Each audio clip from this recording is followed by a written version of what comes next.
Чоңене. Kızım.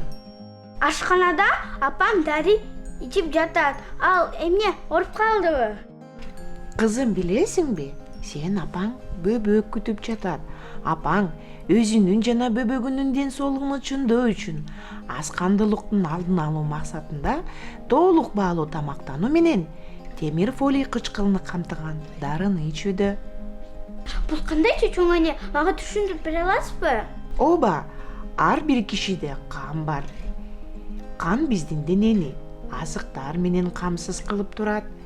Эгер биздин организмибизде темир жетишсиз болсо, анда организмде кан менен камсыздоо жана өнүгүү бузулат. Мындан улам денеде алсыздык пайда болот, салмак азаят. Ошондуктан сенин апаң өзүнүн жана бөбөктүн ден соолугуна кам көрүү үчүн темир жана фолий кычкылын камтыган дарыны ичиш керек. Мен эми түшүндүм.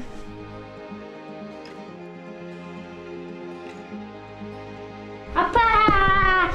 Сиз азыртан эле биздин бөбөктүн ден соолугуна кам көргөнүңүзгө чоң рахмат.